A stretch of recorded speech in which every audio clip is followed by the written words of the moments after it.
যদি এখনো গভীর রাত পর্যন্ত মাহফিল করা লাগে।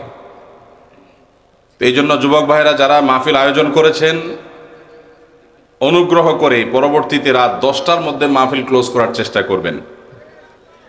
বিশাল বড় বহর, বক্তা, আলোচক, শিল্পী মিলা এমন একটা অবস্থা যে রাত 12টা পর্যন্ত মানুষ কথা শুনলে মাথা তো এমনি হ্যাং হয়ে যাবে। এরপরে সাইফুল্লাহ ভাইয়ের যে ভলিউম, মাশাআল্লাহ তাবারাকাল্লাহ, এই ভলিউম যদি দেয় এভাবে, তো বাসায় যাওয়ার সময় তো মাথা ঘুরতে ঘুরতে পড়ে যাওয়ার আশঙ্কা আছে। আল্লাহ তাআলা আমাদের হেফাজত করুন। আলহামদুলিল্লাহ ভাই, তেমন কোনো ভূমিকা ছাড়াই আমি শুরু করি, কারণ সময় অনেক গড়িয়ে গেছে। দুটি সুসংবাদ দিয়ে আপনাদের শুরু করতে চাই।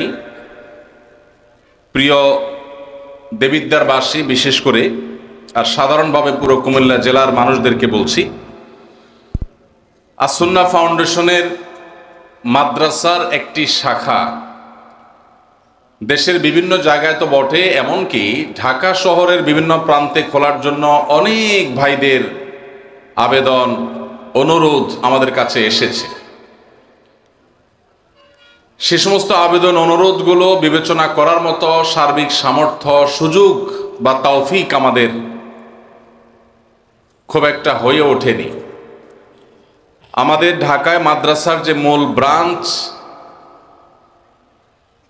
মূল প্রতিষ্ঠানের একটি মাত্র শাখা বা ব্রাঞ্চ আছে, আর সেটি হলো এই দেবিদ্বারে কুমিল্লাতে।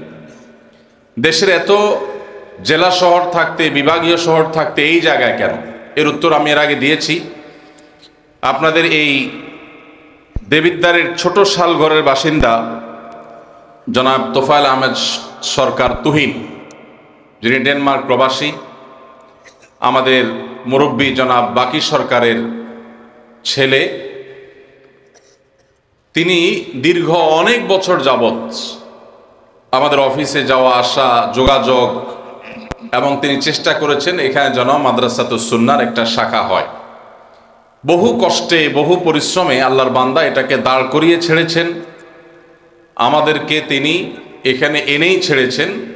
পুরো জায়গা বন্দোবস্ত করা, এটাকে প্রিপারেশন করা, সব কিছুর জন্য তার বিরাট বড় অংশ এবং চেষ্টা ছিল।